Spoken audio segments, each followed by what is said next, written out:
What's going on, guys? In this video I will be changing out a rear main seal in a 2007 Toyota FJ Cruiser. Now this one is a manual transmission. This video is actually multiple clips that were recorded over the span of a few months while I was receiving incorrect parts and then trying to order the correct parts and then still make videos, which I had intended to make 3 videos on this beast. I really only came out of this with 2 successful videos, so sorry about that, but I did still end up making 2 successful videos, and this being one of the 2 with a bunch of clips that I'm throwing together from some other videos that I've recorded in the past. This is not going to be a full transmission removal and installation video. It's not unlike me to do something like that and include every step in the process of, say, removing a transmission in a 2007 Toyota FJ Cruiser. But there are other YouTubers that have done that exact same thing and detailed nearly every step in the process. The things I am going to include are some steps that they overlooked and they didn't video, some unnecessary things that they did, and some things that they did to kind of make it harder for themselves whenever they made their video. So I will talk about that stuff and what I'll be doing to make the process easier than what they're detailing. But I do have the 6-volume factory service manual that I'm going by with torque specifications that I'll be including whenever I'm putting the FJ Cruiser back together. So I'm going to get to work pulling the transmission out of the FJ Cruiser, which I don't want to do, but I'm going to do anyway. I will be using this instead of a regular transmission jack because I don't have a transmission jack. This is just an attachment. This is just a cheap Napa 3.5 ton jack. There is a link down in the description of some guys that they do a very good job of going through nearly everything that you need to do to pull this transmission out. One of the things that they don't talk about is they don't talk about where they're supporting the transmission. You just have to look and see where they've put their jack on the transmission. Which is very important. They remove the mount and they put their jack where that mount was. If you don't do that, then your transmission will be back heavy or it will be front heavy and it'll be pushing on the engine, and you will, if you can even get the transmission off of the engine, it's going to be very hard. I've also got these 3 little blocks up there.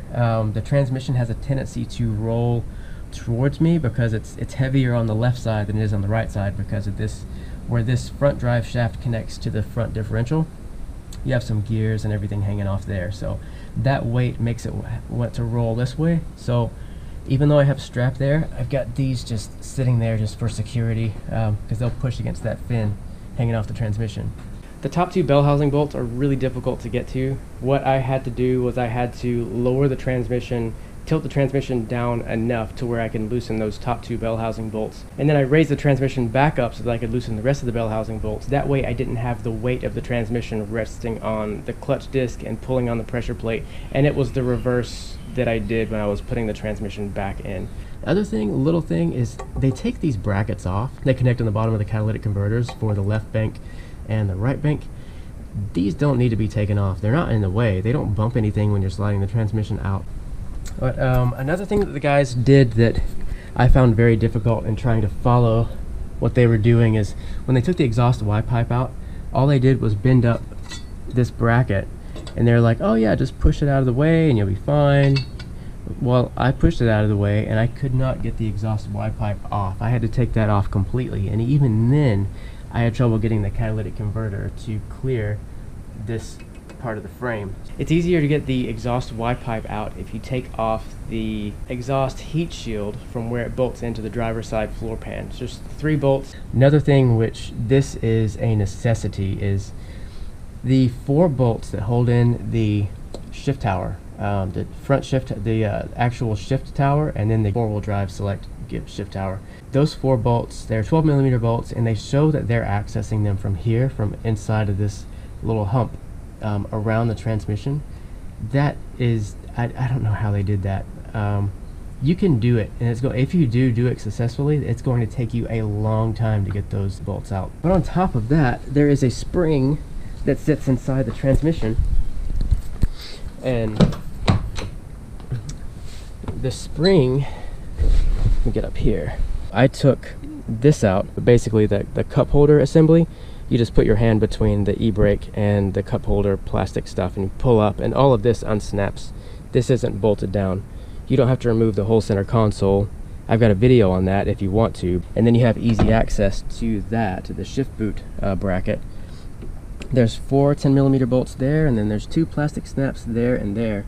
When you remove those, it really just comes up. I had a bunch of loose carpet pieces that were covering those 10mm bolts, but those are out. And once those are out, you have easy access to the top of these shift towers to get these little 12mm bolts to get these out. You can easily get a 12mm socket with a ratchet and like a little swivel U-joint on those bolts to break them loose. You have easy access to the 2 vacuum lines, the one vacuum line that's here and the other vacuum line that's on the it's actually on the transmission. I shouldn't have followed what the YouTube video said to disconnect the shift towers from underneath.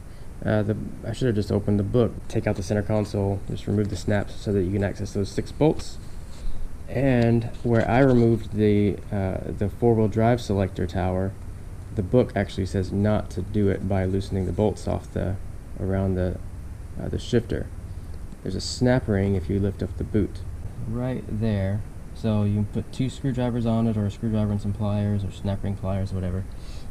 The snap ring doesn't have the holes in it to put snap ring pliers, so you can use basic pliers on it. But a 6-gear shifter, that does need to be unbolted, and that is sealed by the Permatex silicone gasket maker stuff. So I'm gonna reseal that with the same whenever I put it back in. But I just wanted to show this, because don't take this out. Loosen it from the snap ring. It'll be far easier to put back in, and you don't have to deal with this spring. But if you do, that is the direction that the spring goes, and that's how it goes back in the vehicle.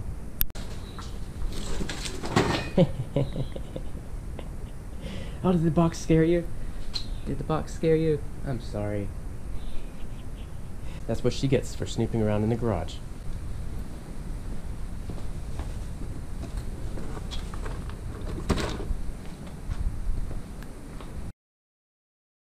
This is the rear main seal. This is the side that faces the inside of the engine. This is the side that faces the transmission. Now, I will be oiling it up a little bit so that it has a little bit of lubrication and I can slide over the crankshaft. I'll also be drilling a tiny hole in the old rear main seal that's been matched to this so that the solid part of the screw is the same diameter as this. And then I have this 4-inch piece of pipe, so I can put this on the seal, hammer it, and not hammer on the seal directly. So I just need a little hammer just to tap it in.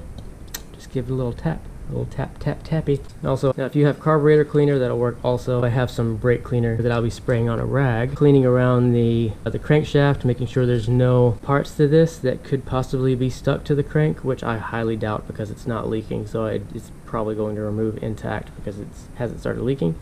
Just to be safe, I'm still going to clean it with some brake cleaner. Try to not get it on anything rubber or spray it directly on, because you would be spraying directly into your engine where there is supposed to be a seal. Now very carefully I'm going to drill a hole into in the middle of the rear main seal. The drill bit's walking towards the crank. It's kind of a hard rubber. And I'm in. That's all you need to do. I had to work around with the drill a little bit to keep it from walking. You just put the screw in. Grab my Phillips head screwdriver. It's in. It feels like it's bottomed out. This is a little difficult. What I can do is I can use this little mini vice grip and clamp down on it and then pry. I'm going to try to pull it first, because this is aluminum and this is steel. I'm actually going to gently pry between my little vice grip and the crankshaft. And the seal's starting to slip out a little bit. What you can do is you can drill another hole on the other side so that you're working the seal out, but either way, these usually come out. Alright. What I should have done is I should have cleaned all of my mud off of this thing. So in hindsight, clean your engine a little bit. You've got a lot of dirt and dust and everything that I don't want to get between the new seal.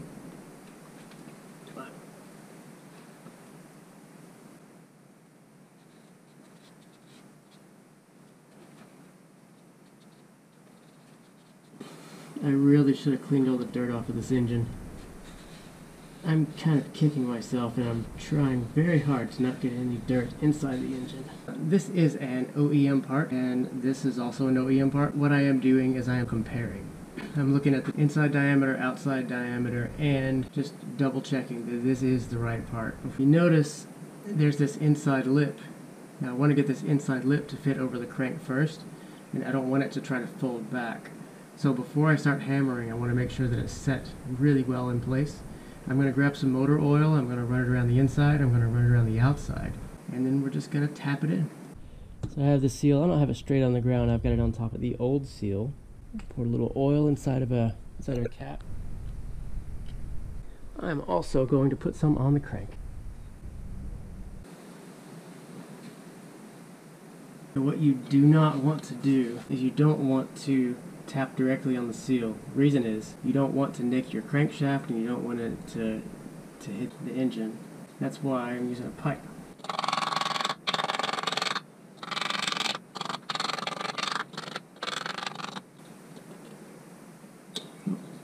More up here. The rear main seal is back in the engine. New ones in the vehicle, that's pretty much it. It's a pretty straightforward install after you do all the painstaking work of pulling the transmission out. Changing the seal is actually pretty easy. So I think that took 5 minutes. At this point, it's putting your flywheel and torque converter, or flywheel and clutch and everything back in. Now if you're doing this and you do have a higher mileage FJ Cruiser or a higher mileage other vehicle, it would be a good idea to change your clutch if it hasn't been changed in the last 100,000 miles or so. This has 150,000 miles on it, and I'm changing the clutch, and I don't even have to, because I don't want to have to get back in there even 20-30,000 miles down the road. That's it for this video though. Putting the transmission back in is really the exact opposite of everything before. If you did have to drain your automatic transmission fluid, remember to put that back in before you start it up and before you try to drive it off. That's all for this video. Check out the video on me installing the hydraulic slave cylinder, which replaces the throwout bearing and the slave cylinder that sits on the outside of the transmission. I've got upcoming videos on 2JZ. There's a really nice head over there from a VVTi JDM 2JZ GTE twin turbo from the Aristos. I'll be building that engine up, and I'll be putting it in my IS300 that's sitting outside. Check out videos on that if you want. But otherwise, make sure you like, subscribe, comment, and as always, God bless you guys.